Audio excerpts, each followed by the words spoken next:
Bonjour et bienvenue à Pack de Potes. Alors moi c'est TK, l'américain de ce groupe d'amis réunis par le rugby. Et comme toujours, je suis très content d'être là avec mon Pat de Potes, mon brother in arms, comme on peut dire, c'est Théodore de Saint-Rémy. Salut mon TK, ravi d'être là. Je suis content que tu es là aussi. J'imagine que toi, tu étais content aussi que le Racing soit dans les barrages. Je pense qu'on va en parler plus tard. On a beaucoup de choses sur cet épisode parce qu'aussi, on a une interview très sympa avec un autre podcast rugby. C'est avec Adrien Van Stellan qui est son podcast Green to Green. Donc, restez jusqu'au bout pour cet entretien avec Adrien. La semaine dernière, on a dit si quelqu'un voulait gagner un t-shirt, il fallait simplement mettre un 5 sur 5 sur Apple Podcast et on a eu pas mal de reviews. Oui, quelques reviews. Alors, on vous en partage, 3 au hasard. On en a un qui se fait appeler Pote du roast beef. Alors, on suppose que peut-être il est de l'autre côté de la Manche.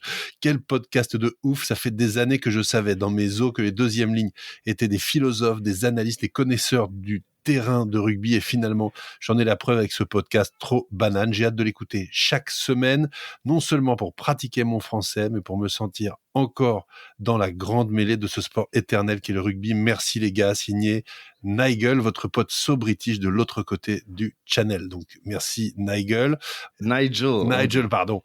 Tiens, en fait, moi, je me dis, ça devrait être un cousin à toi quand même. Il parle super bien, il est très poétique et il aime bien les deuxièmes lignes. T'as pas un cousin qui s'appelle Nigel là-bas Vraiment en Angleterre? aucun Nigel dans ma famille. Alors Max de Dax qui l'a fait sobre.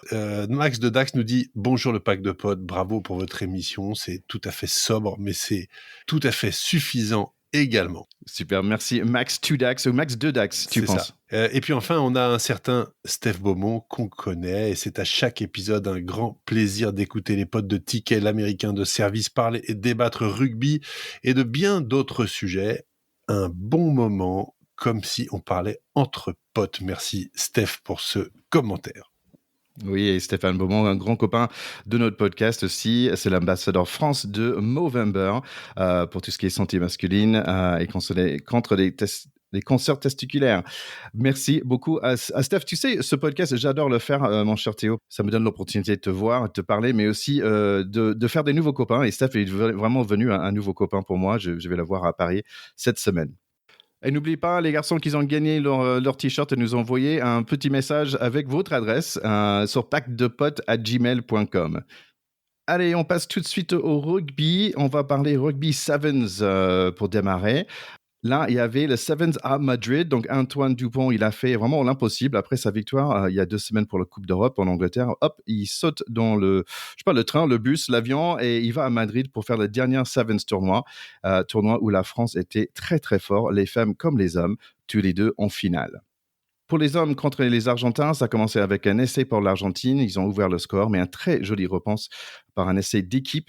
Antoine Dupont qui va faire un joli passe décisive aussi, où a fixé 2 défenseurs. On va gagner 19-5.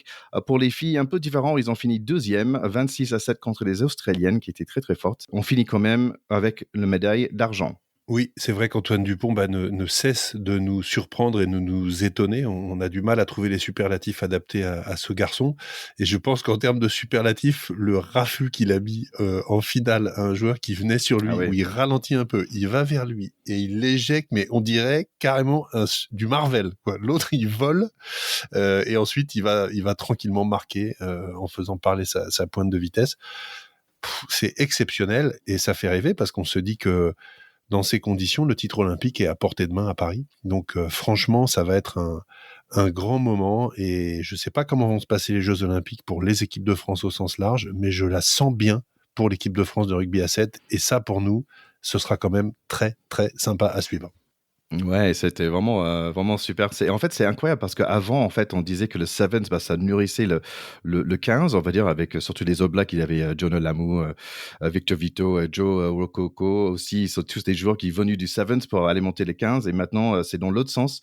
Et en fait, je trouve ça intéressant parce qu'il a parlé il avait fait 4 il a fait 4 grattages dans son Coupe d'Europe, Antoine Dupont, et il disait ça venait directement de son jeu qu'il doit faire dans le 7, où il a ajouté ça dans son jeu personnel, maintenant dans le 15 aussi, quoi. Alors pourquoi est-ce que les grattages sont très prisés des joueurs à 7? Tout simplement parce que comme il y a beaucoup moins de joueurs sur le terrain et que le terrain est plus grand, lorsqu'un joueur est au sol, les nettoyages sont forcément moins performants parce qu'il peut pas venir nettoyer à 3 ou 4 parce que ça voudrait dire qu'il y a plus que 2 joueurs derrière. Donc forcément, il y a plus d'espace pour les grattages et ils travaillent ça énormément à 7 parce que forcément, ça donne des munitions pour repartir à l'attaque derrière. CQFD, bravo Antoine Dupont. Finale de Coupe d'Europe, tournoi, Ligue mondiale. Bon, où s'arrêtera-t-il? Peut-être tout simplement avec la médaille d'or autour du cou. C'est tout le mal qu'on lui souhaite. Allez, il y avait 2 Français sur le Dream Team de ce Madrid. Il y avait Antoine Dupont et Ryan Rebadge. Et aussi sur le côté fille, il y avait une Française, Alissa Christians, si je prononce bien. Donc en fait, c'est assez drôle parce que Antoine Dupont, Rookie of the Year quand même, avec que 3 matchs. Mais je pense qu'il apporte tellement à ce sport que personne va être fâché avec lui. C'est sûr, il n'y a même pas de discussion là. C'est assez marrant aussi parce que si tu as vu le photo de tous les joueuses australiennes avec Antoine Dupont, c'est assez mignon, quoi. C'est assez mignon, lui, juste toute seule, entouré par toutes ces belles australiennes. Ça m'avait bien fait penser à notre interview avec Patrick Tabaco. N'est-ce pas? On va parler top 14 parce que c'était quand même une soirée très intense de rugby. Certaines équipes avaient tout à gagner, comme Perpignan et Castres, et certaines avaient tout à perdre, surtout Racing, ton club à toi, mon cher Théo. Première mi-temps, les 3 équipes en question n'ont pas vraiment rempli le contrat. Le tableau n'a pas encore bougé. On voit quand même quelques essais très sympas, surtout le deuxième ligne fidjien, avec un nom imprononçable pour moi, a marqué un super essai de Castres pour remettre le match en question. Castres va prendre le lead sous un pluie d'enfer. Racing va souffrir car c'est Jack Nolan de Stade Rochelet qui va marquer un essai important qui l'a mis en dehors de compétition play-off, on va dire. Mais essai tardif qui va relancer le match avec 78 minutes. Et même si les 2 équipes, on va dire Castres et Racing, finissent à 62 points, c'est les Racingmen qui vont partir en play-off car apparemment les Racingmen ont battu les Castrés chez eux. C'est bien ça? Oui, en tout cas, c'est un goal average particulier favorable au Racing. Donc, on savait que s'ils étaient à égalité, c'est eux qui passaient, indépendamment du nombre de points de la dernière journée. Alors, c'était une journée tout à fait haletante, puisque le scénario final s'est dessiné dans les toutes dernières minutes du match tous les matchs étaient à la même heure. Et ça en dit long sur la compétitivité de ce championnat et sur la dimension ultra disputée. Et on l'a vu cette saison, pendant toute la saison, on a eu des matchs magnifiques, très disputés, très incertains, avec des décisions qui se font à la toute fin des matchs avec des scores de 30 à 29 et de 31 à 34 et des trucs comme ça toute la saison. C'est vraiment un magnifique championnat et l'épilogue n'a pas été moins magnifique. Alors, dans la forme, les 2 équipes qui avaient le plus à perdre, effectivement, étaient La Rochelle et le Racing. On était quand même assez inquiets parce que Nolan Le Garec, le demi de mêlée du Racing, qui est un peu le maître à jouer, s'est blessé. Il finira pas la saison là pour les phases finales. Donc, il y avait de quoi être très inquiet, d'autant plus que les Rochelais avaient beaucoup à se faire pardonner. Ils ont fait une saison assez moyenne. Ils ont perdu leur titre européen. Et là, ils jouaient une sorte de 8e de finale devant leur public à domicile pour foutre dehors finalement le Racing de manière définitive.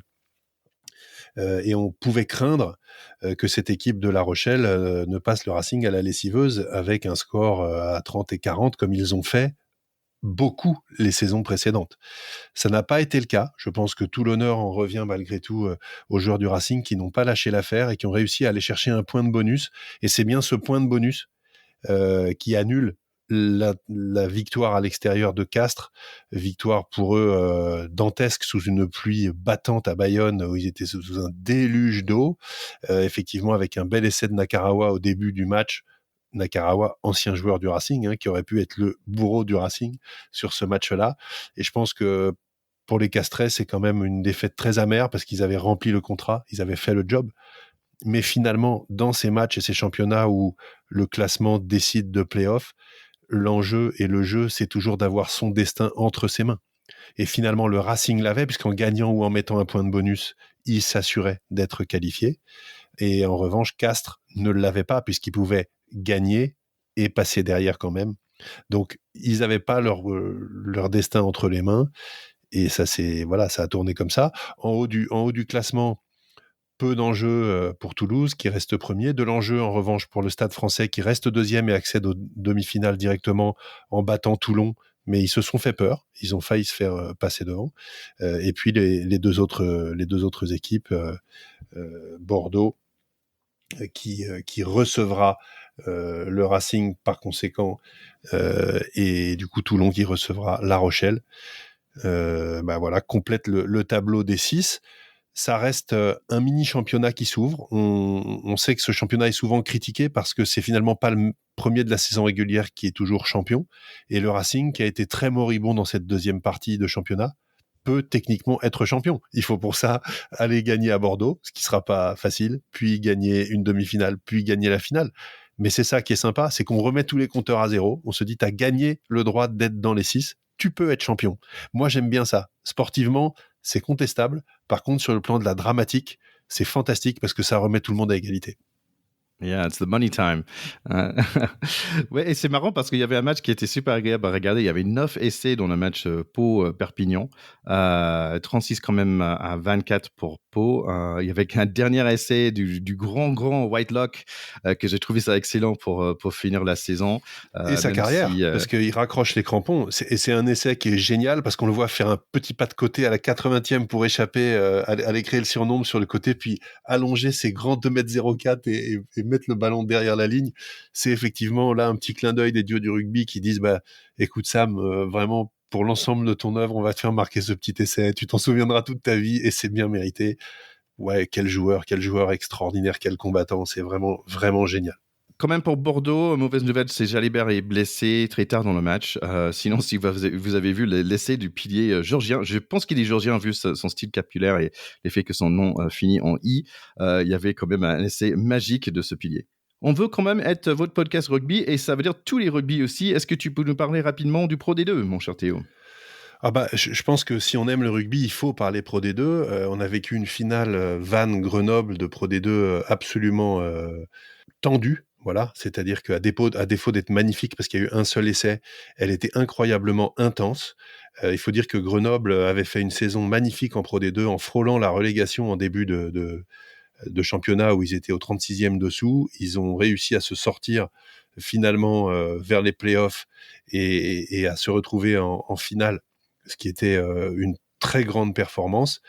Et la vérité, c'est qu'ils viennent mourir à un souffle puisqu'ils perdent de 7 points. Vannes, de son côté, avait passé, je crois, 22 journées ou 23 journées à la première place, s'était fait passer devant un petit peu à la fin, avait souffert contre Béziers en demi-finale, et là, pour sa première finale, puisqu'ils avaient perdu 2 fois les 2 dernières années en demi-finale d'accession, gagne ce championnat et donc ouvre les portes du top 14 à une équipe bretonne, ce qui est absolument incroyable, génial pour le rugby. Ils ont construit ça avec un public phénoménal. Les images des matchs à Vannes, et on voit bien qu'il y a plein de joueurs qui viennent pas de Vannes, qui jouent dans cette équipe, mais qui ont adopté cette destination, cette belle ville du Morbihan et son public. Les joueurs rentrent non pas au son de la banda, mais au son du biniou sur le terrain, ce qui fait un petit clin d'œil aux origines parfois celtiques de grands joueurs de rugby. Et franchement, je trouve ça incroyablement mérité. Il faut aussi noter que Jean-Noël Spitzer, l'entraîneur de cette équipe, l'entraîne depuis la Fédérale 2 et il est arrivé aux manettes de ce club en 2005. Est-ce qu'on se rend compte de ce que ça veut dire d'abnégation, de capacité à se projeter, de réussite, de projet de leadership et de projet collectif que de partir de Fédéral 2 avec le même entraîneur et d'arriver en top 14. Je pense que c'est une très très grande leçon de sport qu'on vient de vivre. C'est aussi une leçon contre les ligues fermées, mon cher Tiquet, parce que venir chercher sur le terrain le droit de rentrer dans une ligue, c'est quand même la plus belle des récompenses. Et je trouve que cette histoire du RC Vannes est tout à fait unique et donc je la trouve très méritée. Je suis désolé pour Grenoble et en particulier pour Nicolas Lando, son entraîneur, avec qui j'ai joué au bataillon de Joinville dans ma jeunesse. Donc Nico, je suis désolé pour toi, mais je trouve que l'histoire de Vannes est trop belle pour pas être content pour eux. À Grenoble, quand même, ils ont tous leur chance avec le match de Ascension contre Montpellier. Ça va être le 16 dimanche à 18h. Donc peut-être ils ont toujours une chance pour monter. Et c'est marrant parce que peut-être on a 2 équipes à Paris et maintenant on a 2 équipes en Bretagne, même si La Rochelle, il me semble que c'est pas vraiment la Bretagne, je sais pas. Mais Ah non, c'est là, pas du tout la Bretagne. Là, tu viens de dire une énorme bêtise, Thierry. Là, c'est l'Américain de ce groupe ah d'amis oui, qui dit n'importe quoi sur oh la non. géographie. C'est pas du tout la Bretagne. Bah écoute, en parlant de géographie aussi, bah, je me suis intéressé, bah, qui va monter dans la Pro D2 l'année prochaine. Et en fait, c'est Nice qui va monter dans la Pro D2. Nice, en fait, je ne savais pas. Est-ce que tu connais cette équipe de Nice en rugby? Ah bah Nice, ça a été une grande équipe de première division. C'était le club formateur de Christophe Mauny qui a fait le plaisir du Stade Français pendant quelques années, mais c'était aussi le club de Jeff Tordo, qui était le capitaine de l'équipe de France dans les années 90, un capitaine talonneur avec des grands cheveux bouclés, qui était tout à fait atypique et génial. Et ça a toujours été un grand nom du rugby. Il y a eu même une époque où tout un paquet de joueurs de Toulon étaient tous partis jouer à Nice en même temps, etc. Donc c'est une place forte du rugby, mais qui effectivement, comme beaucoup de clubs de l'élite, est descendu. Et maintenant, bah, voilà, fait son petit bonhomme de chemin retour vers la Pro D2. Mais on sait bien que monter en Pro D2, c'est bien. Y rester, c'est très dur. On voit que Rouen, après y être monté, y être resté 2 saisons, finit par descendre. Donc, s'y stabiliser, c'est très dur. Donc, bah, on leur souhaite de réussir. En parlant de rester, Montauban a pu battre Narbonne pour rester dans les Pro D2 cette année. En fait, c'est que des villes que je suis jamais allé en fait. Tout ça, bah, je suis allé quand même à Nice. Tu sais pourquoi? Parce que j'ai joué contre les Dauphins en foot américain, les Dauphins de Nice. Et les Dauphins de Nice, c'est un nom qui est plutôt pas mal. Mais en fait, le meilleur nom, c'était Cannes. Ils avaient le nom, c'était The Iron Mask. Je trouvais ça quand même pas mal, The Iron Mask of Cannes. Pas mal, mais moi, je connaissais les Dolphins à Miami, de mon côté. Oui, surtout. Allez, pour finir, il y a aussi qui va monter dans le National 1. Bah, en fait, c'est Stade Longonnet qui ont battu 13-8 l'Olympique Marcois. Encore des endroits que je suis jamais allé. Stade Longonnet, apparemment, c'est à côté de Bordeaux. Oui, Langon, c'est dans le sud-ouest, et l'Olympique Marcois, je pense que c'est Marc-en-Barœul, c'est ça? Donc ça doit être en banlieue de Lille. Allez, rapidement, c'est pour les filles. Pour l'élite 1, c'est Stade Bordelais qui a battu ASM Romagna 32-17. Et en fait, notre Charlie, il souhaite qu'on fait un interview avec une certaine Magali Harvey, qui est québécoise, qui a joué pour l'équipe de Canada et qui joue aujourd'hui pour Stade Bordelais. Et on va voir si on arrive à le faire. Ah bah ce serait fantastique d'avoir un accent québécois sur le pack de potes. Alors là, je valide des 2 mains. Pour finir, un autre nouvelle pour Stade Rochelet. En fait, c'est leur fille qui monte de Division 2 féminine pour aller en Elite 1. Donc voilà, ils ont pu battre Toulon 30-19. Donc bravo aussi encore pour Stade Rochelet. Comme quoi le rugby se développe à La Rochelle, chez les garçons et chez les filles. Chapeau. Qui n'est pas en Bretagne. Pas du tout en Bretagne. Allez, on va passer tout de suite à notre interview avec Adrien Van Stallen, qui fait son podcast rugby, mais aussi entreprise, entrepreneuriat, vert. C'est vraiment très intéressant. Je vous invite tout de suite à écouter notre interview avec Adrien Van Stallen et son podcast Green to Green. Pack de potes, terrain 10. Impact Pat, on aime bien venir en soutien quand on peut. Et aujourd'hui, je vous présente un podcast rugby, mais pas que. Il y a d'autres ingrédients sympas que vous allez découvrir tout de suite. Je suis content d'accueillir Adrien Van Stallen. Comment tu vas? T'as réussi à bien le prononcer, bravo Thierry, bonjour à tous. Bah, c'est pas la première fois qu'on parle et ça fait plaisir de t'inviter ici chez nous. Est-ce que tu peux nous parler rapidement de ton podcast Green to Green? Yes, bah écoute, c'est un podcast moi que j'ai lancé il y a un peu plus de 7-8 mois maintenant, dans lequel je pars à la rencontre d'amateurs et amatrices de rugby qui sont engagés dans l'environnement et dans l'entrepreneuriat. Donc c'est niche, mais pour le coup, je fais des rencontres formidables et des gens qui humainement sont ultra enrichissants. Donc je partage en gros ces échanges que je fais, ces rencontres qui durent généralement 1 heure. Donc on a des grands bavards comme j'ai pu avoir avec Jeff Tordo, ça dure 1h20. Mais sinon, non, voilà, je retranscris tous ces échanges-là dans un podcast qui s'appelle Green to Green et qui est disponible sur toutes les plateformes. Bah, super, oui, c'est vrai qu'on a eu quelques invités en commun, ben, par exemple Xavier Brissard et son livre Oui. L'art de la guerre de rugby, aussi Jeff Tordu qu'on a eu avec son association Patch Mama. C'est vrai, c'est niche et c'est intéressant en fait. Il y a l'idée de rugby, mais aussi il y a l'idée d'entreprise et de transition, on va dire, et vert aussi. Donc peut-être on va attaquer chacun. Donc au rugby, parce que tu as joué, est-ce que tu joues toujours? Je suis pas certain. Je joue toujours, ouais. Je suis pas encore de l'autre Hey, côté de la bravo! barrière, donc c'est cool. Je joue avec les Tontons d'Ovalie, qui est une équipe qui rassemble les anciens de l'école de commerce dans laquelle j'étais, qui est Schema. Et on joue dans un Mhm. championnat qui est assez sympa à Paris, qui s'appelle le championnat de Fédération française de sport d'entreprise. Donc on joue contre les anciens d'autres écoles, d'entreprises, etc. Et on est en D2 et qualifié en quart de finale. Donc dans 10 jours, je joue Oui. le quart de finale. Donc non, je joue toujours. Je me rapproche de plus en plus de la première ligne, si ce n'est que j'y suis bloqué. Mais je joue toujours. T'as l'air en forme quand même, donc Non, ça va, ça va. Pour l'instant, je continue à pratiquer ce sport. Puis tu sais, jouer au rugby, ça permet aussi d'y avoir un bon équilibre dans la vie pro-perso. Donc j'y tiens beaucoup.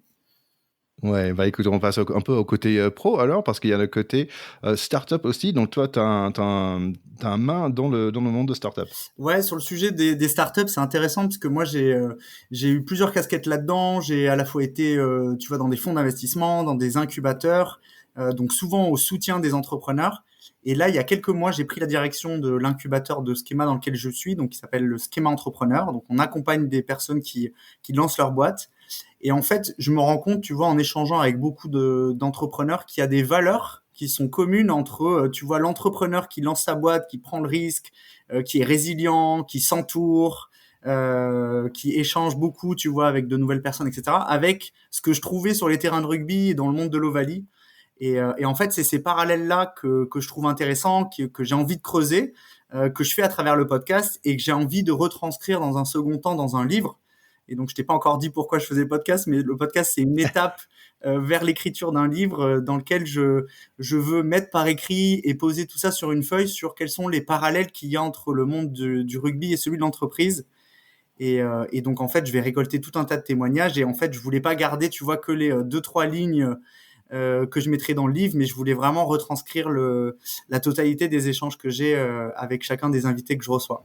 Bah super, mais il y a aussi un côté qu'on n'a pas encore exploré, ce côté un peu transition vers green, on va dire. Ouais, alors en l'occurrence là c'est intéressant parce que tu vois la particularité du rugby, c'est que c'est un sport d'extérieur qui est proche de la terre, dans lequel la plupart des gens qui le pratiquent sont quand même proches de leur terroir, accrochés, tu vois, à l'environnement. Et je trouve que ça aussi, ça apporte tout un tas d'apprentissage, de leçons qu'on peut, tu vois, réutiliser en dehors sur des sujets autour de la transition. Et c'est un peu pareil, tu vois, t'as dans le combat qu'on mène sur le sujet de la transition et de l'environnement, l'importance de constituer des collectifs, tu vois, s'appuyer sur des valeurs qui sont très proches de celles du rugby. Et c'est pareil, tu vois, c'est un prisme de lecture, en gros, que j'ai et que je veux partager des enjeux qu'on a un peu dans notre société. Et donc, je trouve que le rugby a beaucoup à apporter sur ça. Ouais, et c'est intéressant parce que c'est pour qui ce podcast? Parce que c'est pas tout le monde qui est concerné ou intéressé par ces trois sujets-là, je trouve. Donc c'est un peu pour nous, les potes de notre pack et d'autres aussi. Donc super idée. Donc bravo d'avoir suivi ton instinct, on va dire, et ton projet. Et écoute, à force d'interviewer tous ces gens qui sont motivés et motivants, qu'est-ce que toi t'as appris en fait? Qu'est-ce que tu retiens en ce moment par rapport à tes premières pas dans ce monde de Ouais, podcast? je retiens des phrases. Tu vois, parce qu'en fait, on va pas se mentir, tu vois, entre amateurs de rugby, on partage plusieurs points communs, tu vois, on est tous convaincus de l'importance de l'esprit d'équipe, de l'importance de la résilience, de l'exemplarité, etc. Et en fait, je trouve que on a un gros sujet à la fois sur l'innovation et sur l'environnement, de convaincre des gens qui sont pas initiés, tu vois. Comme on aurait besoin de convaincre des gens qui sont pas amateurs de rugby. Et en fait, c'est important pour moi de trouver différentes façons de dire les choses pour convaincre des personnes qui sont loin de ces sphères-là, pour leur dire, bah, les gars, en fait, il faudrait mettre les crampons et nous rejoindre sur le terrain, ou il faudrait prendre un stylo, écrire, il faudrait faire attention, enfin, lancer une boîte, il faudrait, tu vois. Et donc des échanges, je retiens des phrases, tu vois, qui sont assez fortes, et je peux te partager, tu vois, Jeff Tordo, dans l'1h20 dans laquelle on a parlé, moi, il y a une phrase que je retiens qui est de dire, le ballon de rugby, pour lui, c'est un passeport. Tu vois, et c'est ce qu'il utilise pour voyager.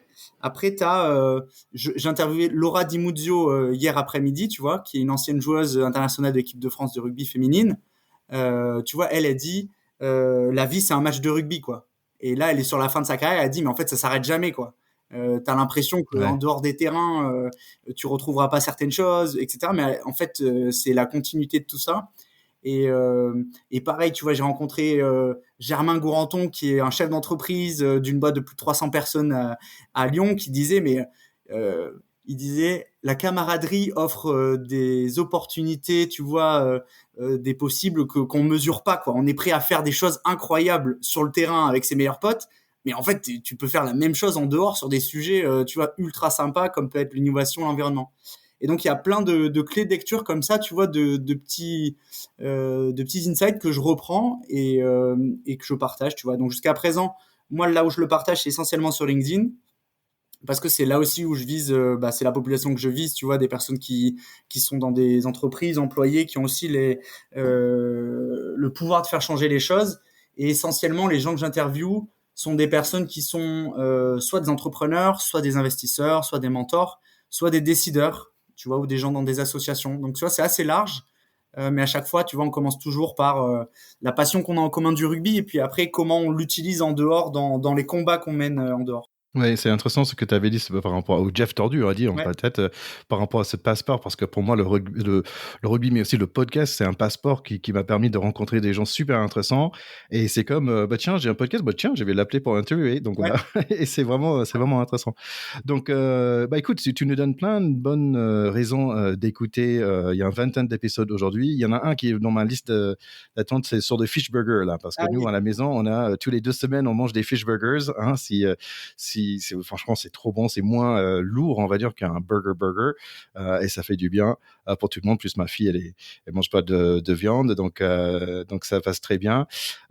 Écoute, moi-même tu vois, depuis un certain temps je suis intéressé par ce monde de ces thématiques, on va dire vers transition. Je regarde pour la suite pour moi-même aussi, donc peut-être on devrait faire un petit joint venture, un joint episode au moins, rugbyverse, ça peut être marrant, non? Ouais, carrément, avec plaisir. Et puis figure-toi qu'il y a de plus en plus de sportifs, à la fois professionnels, tu vois, mais aussi amateurs, qui prennent la parole sur le sujet.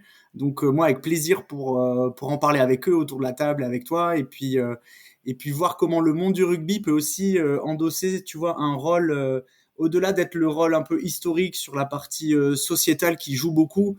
Tu vois, le rugby va quand même beaucoup à la rencontre des générations, va beaucoup à la rencontre dans les quartiers, de manière humanitaire aussi. Peut-être aller essayer d'explorer ce volet environnement, qui est aussi, je pense, tu vois, une des responsabilités de ce sport, du moins dans le projet un peu de faire société qui est véhiculé à travers ce sport-là, tu vois, qui peut plus faire fi de tout ça. On a eu le plaisir de parler avec Lenny Corcel un peu sur le sujet et tous ces combats qu'elle fait aussi. Écoute, tu as aussi un newsletter. Je pense que c'est important parce qu'il est très intéressant ton newsletter. Donc, ça s'appelle l'actu de l'écosystème Impact. Tu as pas mal de followers quand même. Comment est-ce que des gens peuvent aller s'inscrire et te suivre en fait? Ouais, alors me suivre LinkedIn, Adrien Ranstellan, c'est assez simple. La newsletter, elle est aussi accessible là-bas. Moi, j'ai fait le choix d'être sur la plateforme Kessel, qui est une plateforme française de newsletter. Et là-dessus, à l'intérieur, moi, j'y partage plusieurs choses. J'y partage à la fois les études de marché que je fais. Donc, tu vois, j'ai fait pas mal d'études sur la partie mobilité, la partie alimentation. La dernière fois, j'ai fait aussi le secteur des abeilles, etc. Et j'y partage à la fois les enjeux et problématiques qui menacent, tu vois, qui menacent ces différents secteurs, et puis les innovations, startups qui émergent, qui permettent d'y répondre, mais aussi la façon dont le monde du rugby au sens large s'engage pour améliorer tout ça. Et donc, tu as beaucoup d'associations, tu as beaucoup de sportifs qui s'engagent pour lever des fonds, pour être ambassadeurs.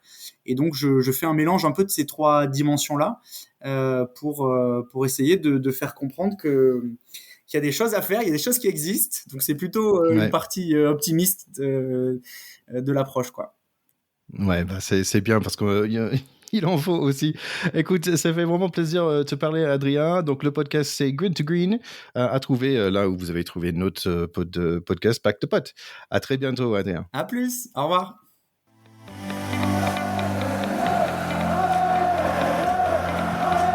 Merci beaucoup, mon cher Théo, d'être là avec moi. J'ai pas pu faire mon minute américaine. Je voulais juste dire, si vous voulez voir Antoine Dupont du basket féminine, elle s'appelle Caitlin Clark en ce moment. Elle était super pendant les phases, on va dire, universitaires. Elle est passée tout de suite en pro. Elle a commencé à marquer 30 points par match. Vraiment, elle fait penser beaucoup à Antoine Dupont. Mais surtout, si vous êtes fan de basket, elle a un jeu qui correspond beaucoup plus à un certain Stephen Curry. Le shooter fou. Bon, merci, mon cher Théo. À très bientôt. Oui, à bientôt, mon Thierry. Et Charlie, on t'embrasse évidemment très, très fort. Ciao. Allez, un bisou à Charlie. Bye bye.